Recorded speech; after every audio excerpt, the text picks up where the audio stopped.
Hey there, Detroit sports fanatics. I'm Taylor Phillips, and welcome to Taylor's Detroit Sports Episode 12 on Spreaker. Tigers win 4-2 over the Rockies. Here's what happened. I will read an article from Brendan Savage on mlive.com on the recap of the game. Austin who? Okay, maybe that's a little harsh. But Rajai Davis certainly came through for the Detroit Tigers in their first game since trading center fielder Austin Jackson to the Seattle Mariners. He might not make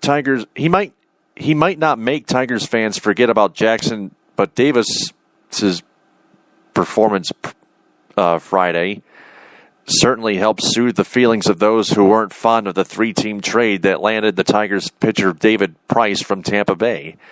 Leading off and playing center field in place of Jackson, Davis knocked in 2 runs to get the Tigers on the scoreboard and scored the other 2 while playing a flawless center field in Detroit's 4-2 victory over the Colorado Rockies.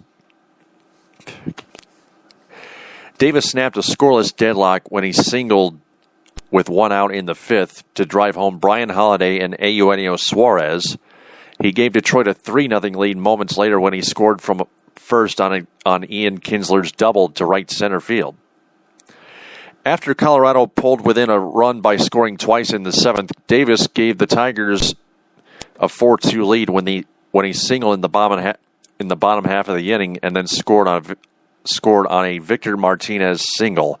I'll get to the 7th inning troubles for Tigers pitching after I'm done reading this article. Justin Verlander pitched the first 8 innings to improve to 10-9 and win his 4th straight decision in interleague play. He's 25-2 in interleague games during his career. Joe Nathan pitched the 9th for his 22nd save. He allowed 1 hit, walked 1, and struck out 1. Tigers highlights. Davis was busy in the field during the first 4 innings when the Rockies flew out 5 times to center field. 2 of the outs were to deep center, including the one to the warning track in the 2nd inning.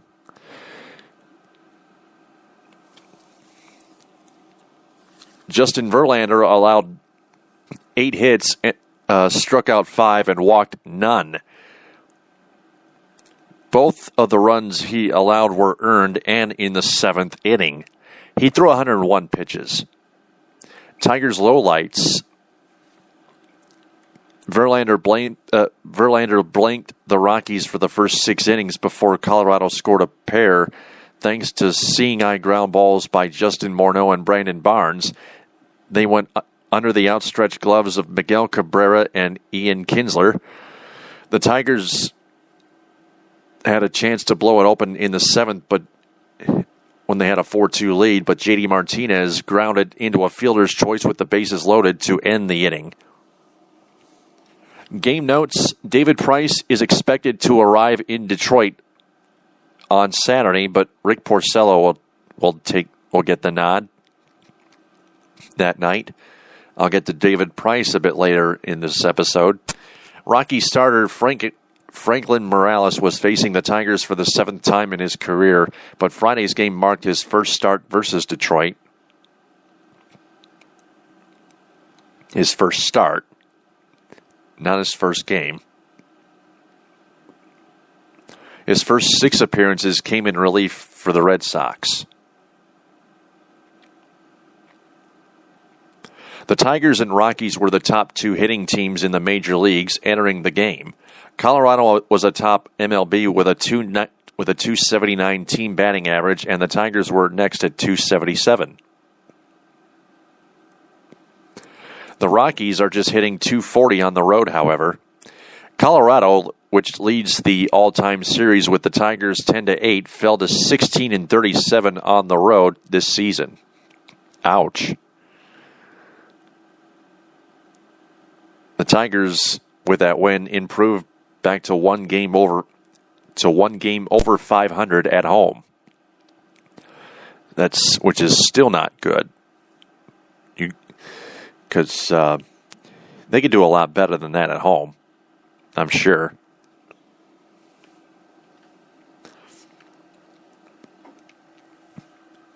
Now let me discuss the seventh inning troubles for Tigers starting relievers. They have the lead.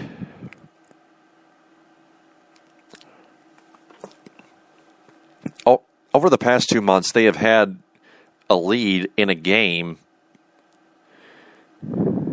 whether it's a rout or a close game. And then in the seventh inning, things just unexpectedly fall apart, and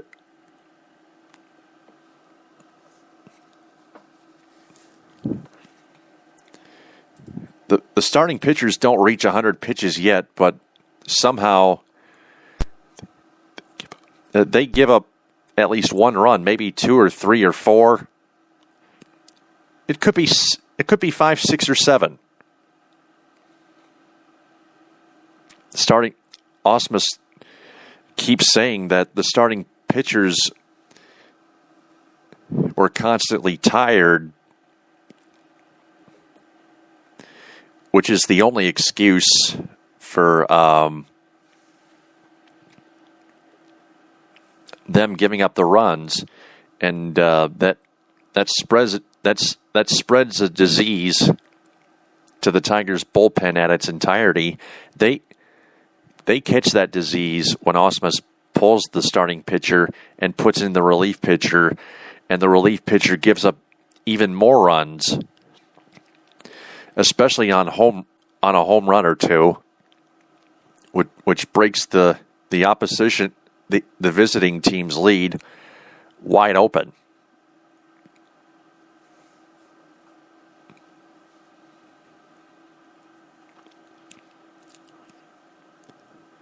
Mostly when that happens, the Tigers have given games away. A couple of them, however, the Tigers just barely held on. And they were even latelier than expected. Max Scherzer gave up a run after trying to hold a 6-0 lead on Wednesday. And now, tonight, Friday, Justin Verlander, after trying to hold a 3-0 lead, gives up 2 runs, but still keeps his cool, and holds the Rockies to just that many to keep the Tigers in the lead, but only by 1 run. They would go on to win 4-2, of course. But Joakim Soria being included in that disease as well on Tuesday, when he got put in and gave up 6 runs, 2 of them charged to Anibal Sanchez.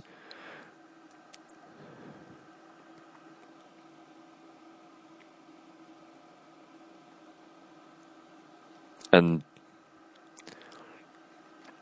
when you think about the 7th inning at home altogether, you think of it as a tunnel of despair. The dreaded 7th inning tunnel of despair.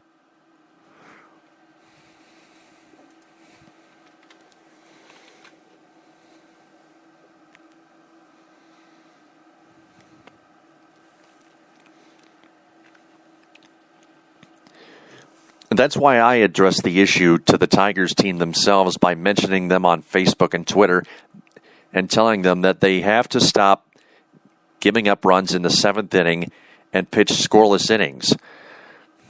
The starting pitching has to toughen up a bit more in the 7th innings, whether it's being tired or fatigue or just being too cocky. Whatever it is, you have got to stay focused as a starting pitcher when it comes to the 7th inning. Just, if you're pitching good through the first 6 innings, just keep focused. Keep at it. Don't Don't let up on your pitch command. That's the key. So, before I give the David Price update here in a minute,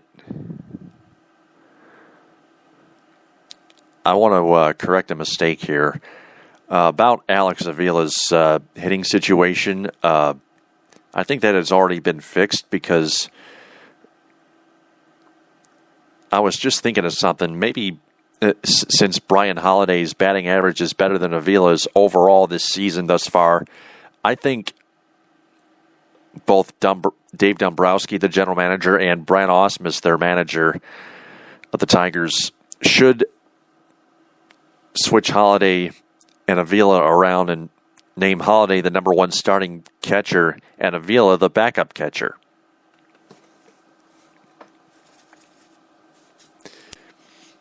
Holiday needs to hit more, especially against lefties, and Avila, because Avila can't hit against lefties at all, no matter how hard he tries. It's pretty simple. Now to the David Price thing here. I am still getting no official word on David Price's first start as a Tiger, but I'm sure he'll get it on Tuesday in the Bronx against the Yankees. I will let you people know about that in due time. Game 2 preview. Rick Porcello and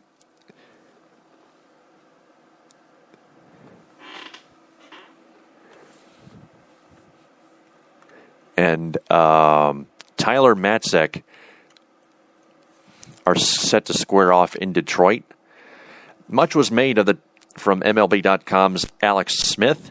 Much was made of the Tigers' trade for David Price before Thursday's non-waiver trade deadline. Non-waiver trade deadline. The lefty became the third current Detroit starter with a Cy Young award, joining Justin Verlander and Max Scherzer to make an impressive trio. But while the attention will mostly be on top of the Tigers' rotation, opponents will be unwise to forget about Rick Porcello. The righty at 12-5, Porcello, with a 3.24 ERA,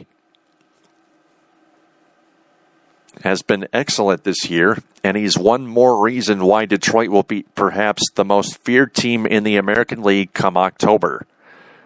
This series, though, he faces a National League opponent. Porcello had 2 seasons, 2009 and 2013, which is last year, in which he owned the NL, going 3-0 in interleague play in both of those seasons. He has had other seasons in which NL teams have roughed him up. So far, this has been a season in between. He was hit hard by the Padres in San Diego on April 11th, giving up 5 runs on 10 hits over 6 1/3 innings, and he took a no decision in a quality start last week in Arizona with 7 innings of 3-run ball. Both of those games were in the NL parks. The last one against the Diamondbacks. Facing the Rockies on Saturday in his home park under AL rules might mean more to him than other Tigers pitchers.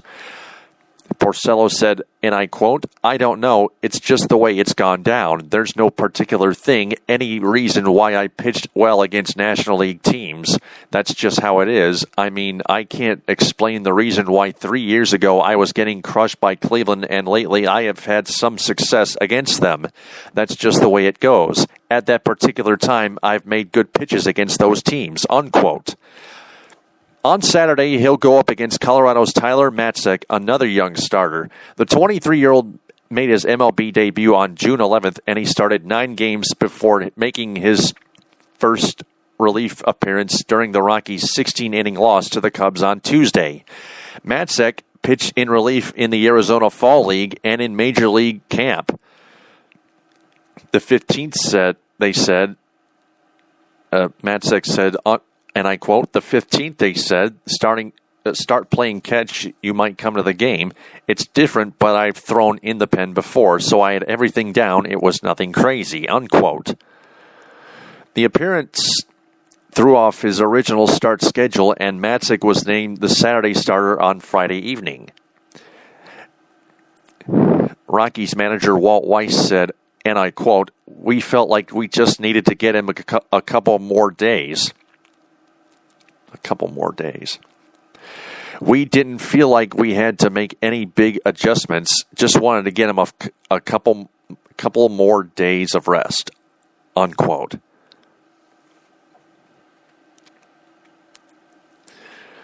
DJ LeMahieu, a note on the Rockies, entered Friday's series opener against Detroit, batting an MLB best .450, 18 for 40 in interleague play. However, he went 0 for 3 with a walk in Friday's loss. Born and raised, a walk issued by Joe Nathan in Friday's loss. Born and raised in nearby Bloomfield Hills, Michigan, LeMahieu will try to get back on track against his hometown team remainder of the weekend. Tigers notes, Ezekiel Carrera hopes to make the most of the opportunity. After Detroit traded starting center Austin Jackson to Seattle earlier this week, Ezekiel Carrera and Rajai Davis were expected to shoulder most of the workload. Davis got the start on Friday against lefty Franklin Morales, and Carrera might be out again on Saturday since Matzik is also a left-hander. Davis is hitting only .254 against righties and .371 off lefties.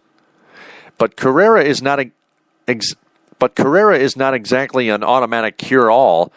He owns a .251 average through parts of 3 seasons in the big leagues. Tigers manager Brad Ausmus said, and I quote, "Jackson's a very good center fielder, except he doesn't dive for the ball.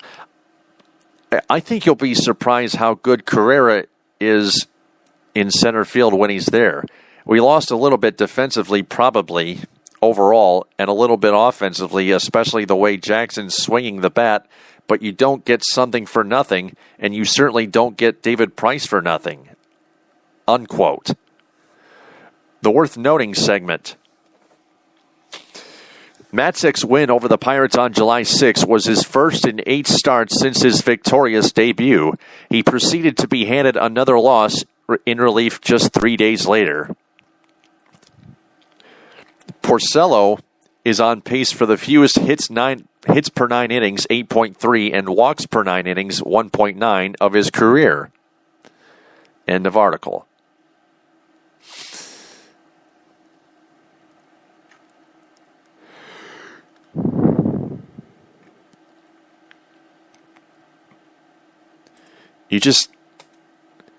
But no matter what,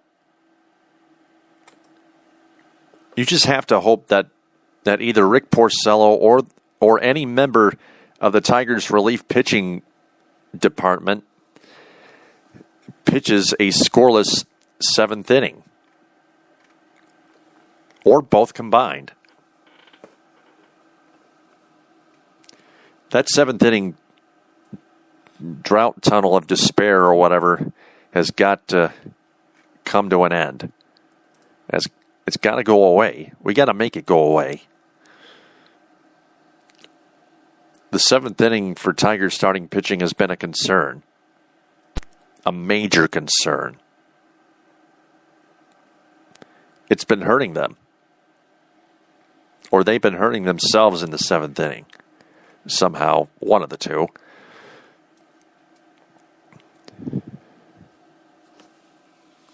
So,